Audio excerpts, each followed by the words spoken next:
Welcome to Where Parents Talk. My name is Lianne Castelino. Our guest today is a consultant child and adolescent psychiatrist. Dr. Sami Timimi is also a psychotherapist with the National Health Service in the UK and an author. His latest book is called Searching for Normal, a new approach to understanding mental health, distress, and neurodiversity. Dr. Timimi joins us today from Lincoln in the UK. He's also a father and a grandfather. Thank you so much for taking the time. Thank you so much for inviting me. What concerns you most, Dr. Timimi, as you look out at the current landscape as it relates to how we are diagnosing mental health, particularly when we're talking about young people? Well, there are many things that are concerning, but it starts with some fundamentals that we're talking about things and we're calling them psychiatric diagnoses, which in medical terms and in strictly classification terms, they are not diagnoses. And there are a lot of consequences that happen when you treat something as if it's a diagnosis, so as if you've got an explanation for your experiences or your behaviors or your child's experiences or behaviors, which in fact are not an explanation, but a description, and a particularly bad one at that. So for example, if you go to the doctor and you've got a cough, and you don't expect the doctor to go through a checklist of symptoms, like a questionnaire, and at the end of it say that you've got a recurrent cough disorder, and they'd add the word disorder at the end. You'd expect them to listen to your chest, perhaps order some other investigations, like a chest x-ray or take a sputum sample or whatever, because there could be a whole lot of different reasons and causes for that cough. And so a diagnosis is something that will point towards the possible reasons for that cough, and that will influence the treatment. And so in that case, the diagnosis is something beyond the imagination of the person making the diagnosis, because it points to some sort of physical process going on in the body of the person who has the cough. But when it comes to mental health, we talk about things as if we're dealing with something very similar. So we imagine that if you get a diagnosis, for example, of attention deficit hyperactivity disorder, that this is explaining the reason for why your child might be struggling with their attention. So we treat it ADHD as if it is a diagnosis. So we assume that the reason that the person is struggling with their attention or their impulsivity is because they have ADHD. However, you have to follow that up with asking the question, how do you know it's ADHD that's causing that? The only answer you can give is, I know it's ADHD because they have poor attention. So this is a circular argument. What we have is a description of certain types of behaviors, and we're using that description as if it causes itself. So it's a bit like saying the pain in my head is caused by a headache. And there are many consequences potentially to confusing a description with a diagnosis. For a start, it assumes there's something wrong. We use the word disorder at the end. So it assumes that your functioning or your behavior or your experiences has something that we might consider to be out of the ordinary, abnormal. And furthermore, something that you shouldn't have.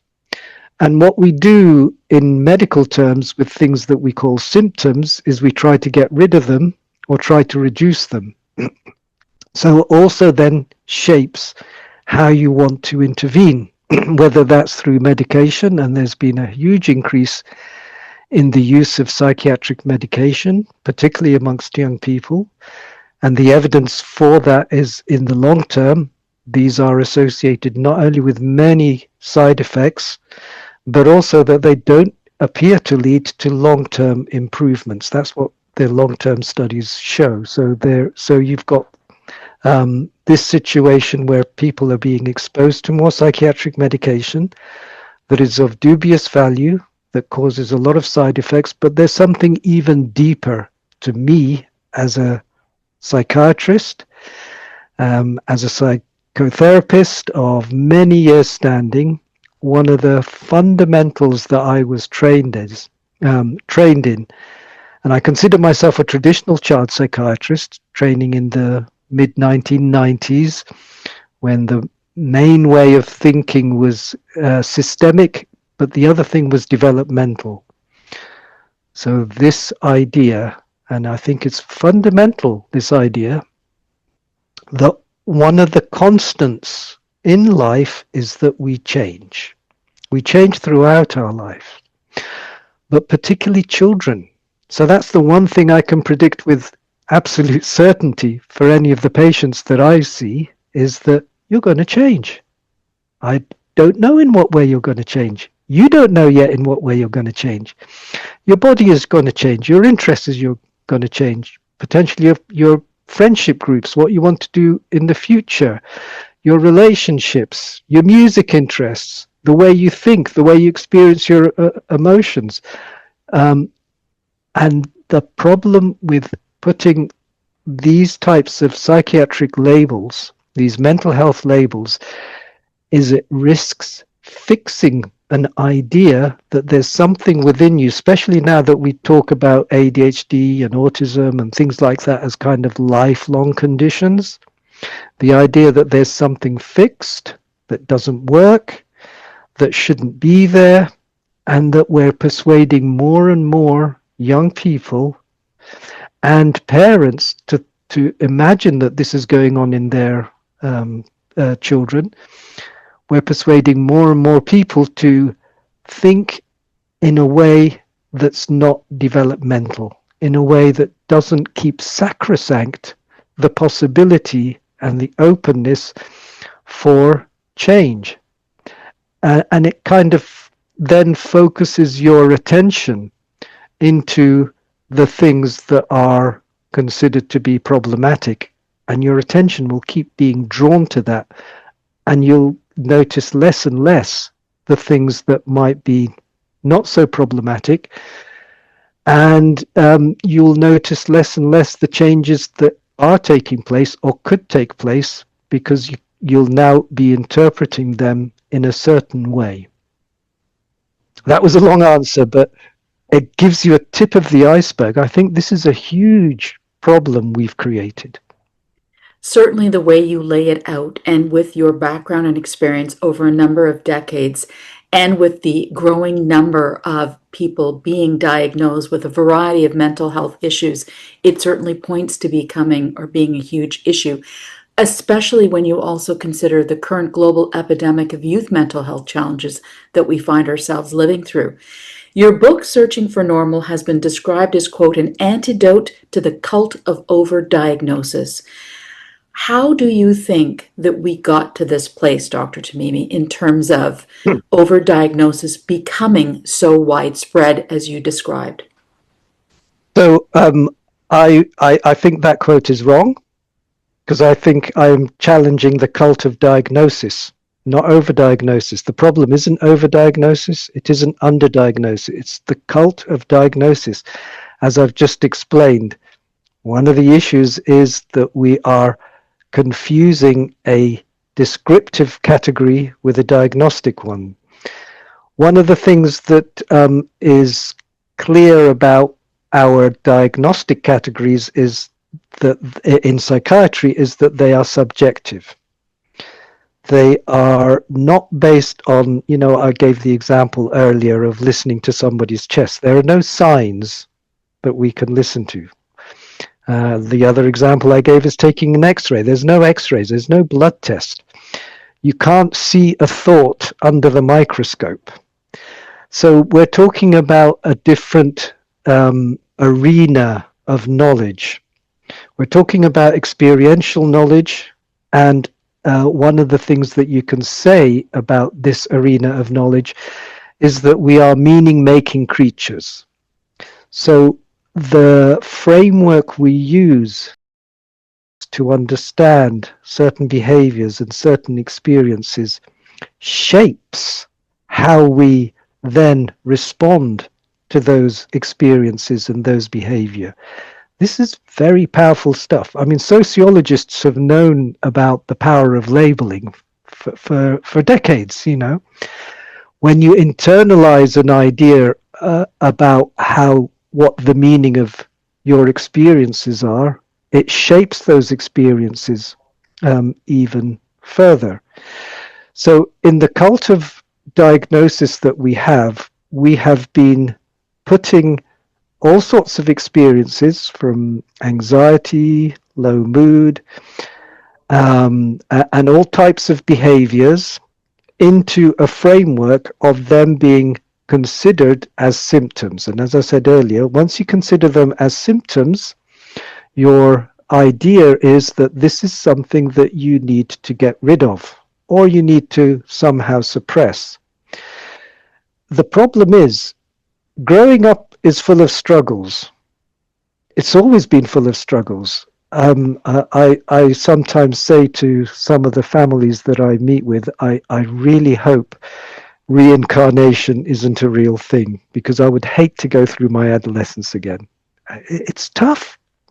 And the world has got a lot tougher. Expectations have got a lot tougher. There's all sorts of reasons why people might feel pessimistic about the future.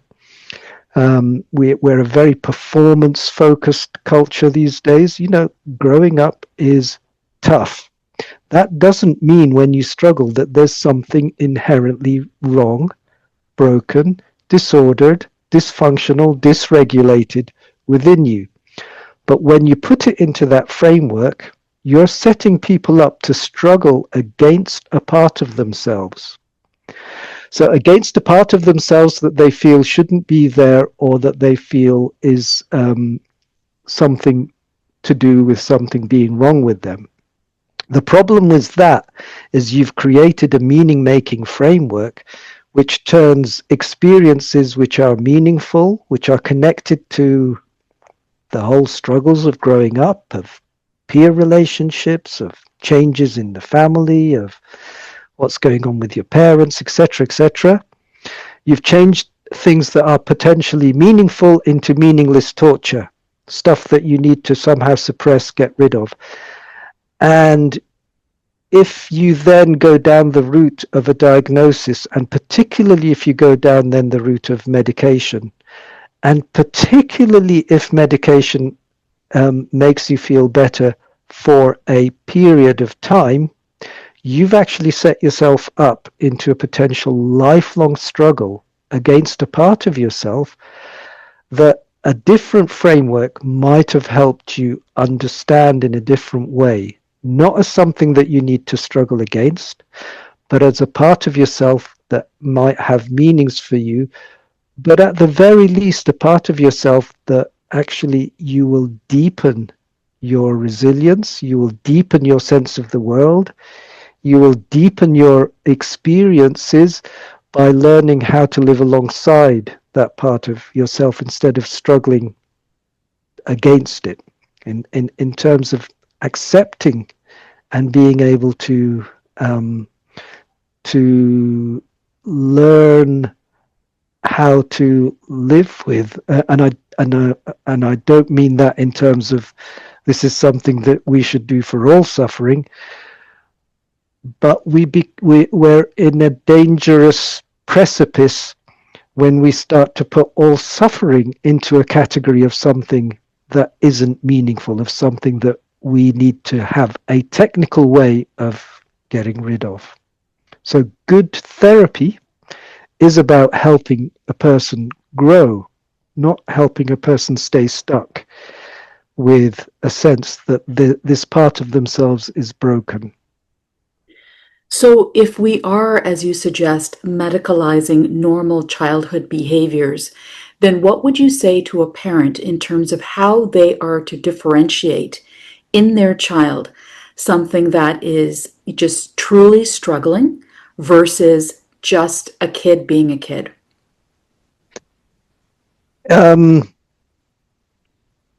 That's a impossible question to answer in any formulaic way, because each situation is different, each child is different, each family is different.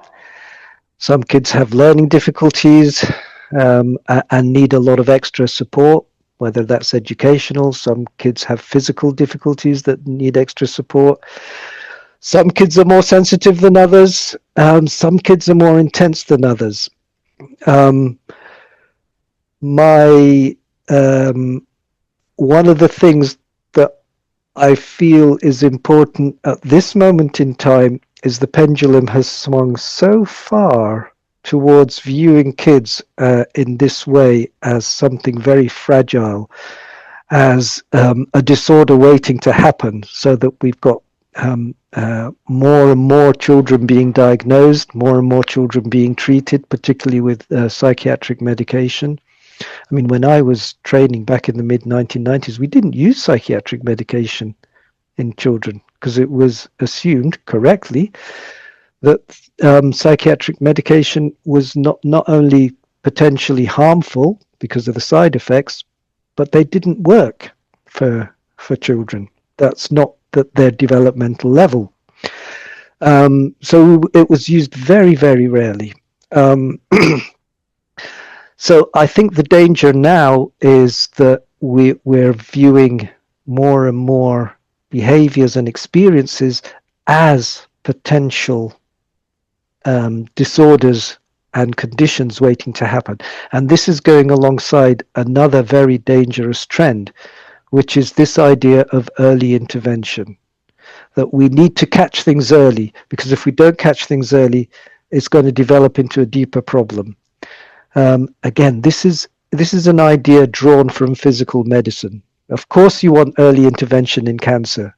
You must get early intervention as quickly as you can in heart disease to try, so there's lots of areas of medicine where you want early intervention. In mental health, because as I've explained, we're not dealing with diagnosis, early intervention creates long-term patience by the process I've said, because it becomes an entry point into patienthood and into viewing behaviors and experiences through that particular lens, which becomes harder and harder to come out of. So my experience is, if you start down this route of imagining your child's problems being related to a diagnosis, and they get a diagnosis, you might start with a diagnosis of anxiety or ADHD. Look at the child 3, 4, 5, 10 years down the line, and they've collected more diagnoses, they've collected more medications, more interventions. One of the areas that I've been involved in as a consultant is as a consultant in the team. And by the way, I have recently retired, so very recently. So this is born of decades of experience until very recently.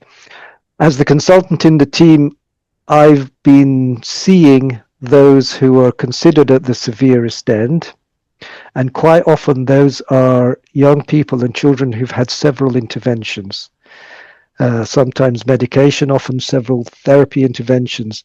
The problem is, when you've absorbed the idea that there's something inherently wrong in you, and that has followed with, diagnoses and particular treatments.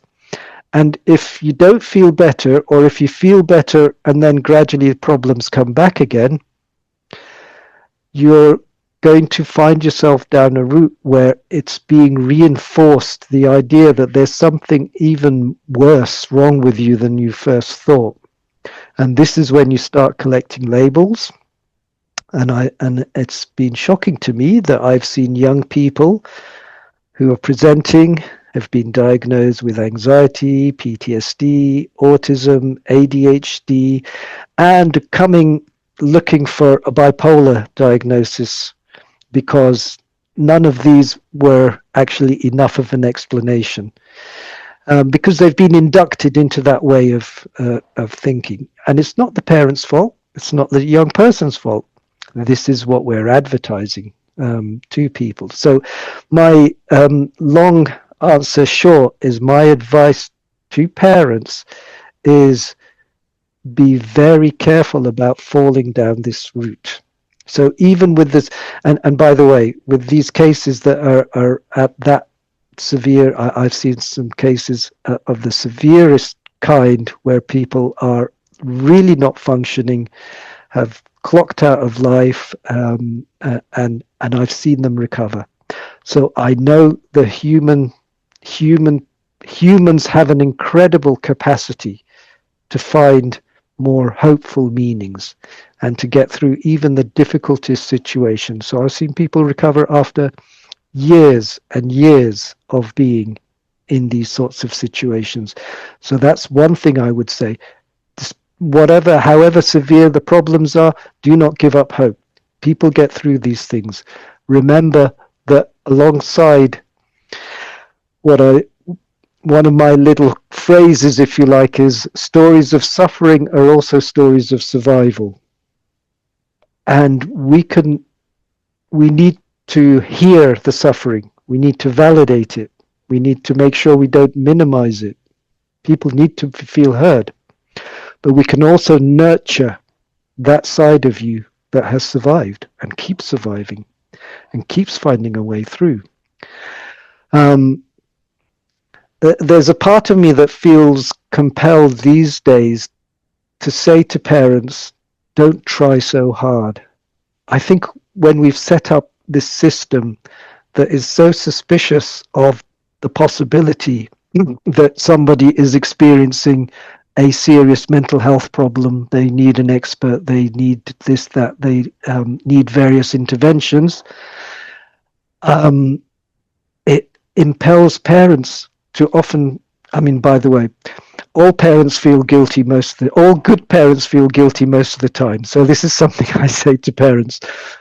It often drives us as parents to try harder than we should, because sometimes by trying too hard, we actually undermine the patience needed to let children.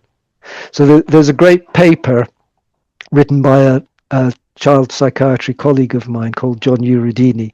The title of his paper, which caused a lot of controversy when it was published in Australia a few years back, the title of his paper was Let the Children Cry. And in his paper, he was arguing correctly, I think, that our role as parents, as carers, as people involved in trying to guide children as they grow up, is not to stop them from suffering. Because you can't do that. You have to be able to allow them to experience that. Our role is to be there, to pick them up, to be patient with them, to allow them the time, and not to panic. So that is my little addendum to why I often say to parents, don't try too hard. The one thing I can never solve for any parent is guilt. All parents, good parents who love their children, will feel guilty most of the time. They'll wonder, should they have done this? Should they have done that? The problem with that is it can lead you to being more interventive in trying to stop suffering rather than trying to help children survive it, work through it, and they will. So against this backdrop that you've just described for us, when we talk about diagnoses and how that is taking place, in the world at large, when we look at what's going on with society, social media, the internet, parenting today, high expectations, toxic achievement, there's a long list of things that could contribute to what you are talking about. So how do we go about stemming the tide of what is the focus of searching for normal? You're absolutely right that there are these multiple drivers. And this is why I've labeled it a mental health industrial complex. It turns out that there's a lot of money to be made in medicalizing a whole raft of our experiences, and so there's a whole industry. It's kind of turbocharged by social media because it spreads ideas around, and it's also been turbocharged by what I see as a failure of politics, particularly a failure of politics on the left. And I'm a traditional left person in that the left-wing politics kind of fell into the culture wars, and so mental health industrial complex has sort of merged with identity politics now. So people are now internalizing their diagnoses, and they're turning them into part of their identity, and that goes along the whole arena where identity politics has become quite a big thing, and it's and unfortunately, in a way, you're setting yourself up into this hyper individualized way of thinking about the world. And I personally think that distracts from the bigger structural issues, which are partly a crisis of our economy. A lot of people are struggling. They have material challenges to get through in their life.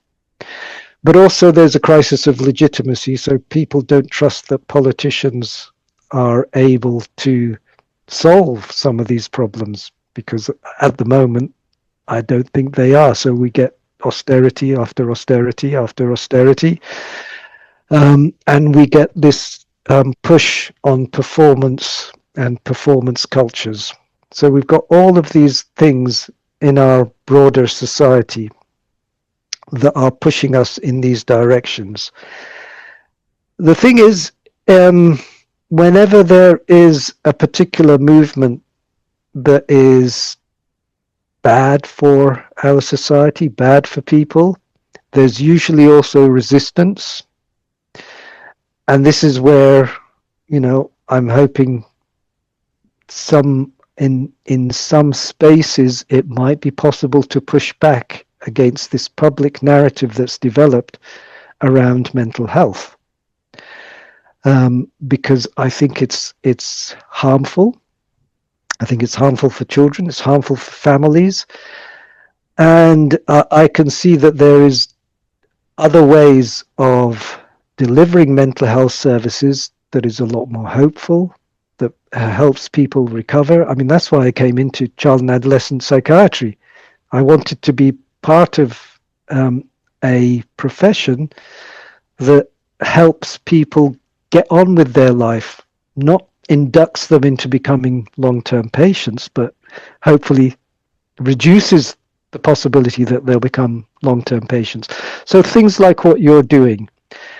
In the end, I guess it's up to each of us to do what we can, but also to be aware that there is a limitation in terms of what we can each do in terms of the global picture, in terms of how society, economy, our politics is functioning. But there are things we can do in our own lives, with our own children, with our own schools, with our own local communities. I know of people, I know of various projects across the country in the UK who are trying to do something different. Some of them are school-based, some of them are clinic-based. And the thing about all of these different projects is that these are people who've sort of come together, because I think you're going to be a lot more effective if you can come together as groups. And they're trying out something different. Some of them are getting funding because clinics are so full now. Waiting lists are so full that funders are looking for people who have alternatives to offer. Some are doing it privately, some are doing it, but it's kind of do whatever you can. And with your own kids, just be patient with them. And I know it's hard, but resist the invitations for them to be become pathologized. I know a parent very recently, just from my personal life, whose school thought that her daughter was likely to have autism and wanted her to go to get an assessment because this daughter was having trouble attending school. And this mother fought against it, stood her ground, worked with the pastoral teaching staff in that school. And over the course of a couple of months, it was hell. It was hell. And they were having trouble at home. She wouldn't want to go to school. She refused to do this, refused to do that. But she got through it. And that young person I know now is happily settled. She's in school. She didn't need an autism assessment. And they got through it. People can get through these. Don't give in to the... it's very hard. You know, that's the messages that you get all around you. You should go for an assessment. You should... as a professional, of course, I've had the advantage of being able to support parents who wanted to resist this. I know it's harder for parents who don't have professionals around who might help them. But I know plenty of stories of people who do. Dr. Timimi, we're almost out of time, but I do want to ask you, clearly, writing this book, Searching for Normal, brings together your experience, your lived experience, your professional experience, what you're seeing going on and have seen going on for a long time. What is the single message, if there was one, that you want parents who read this book to take away from it?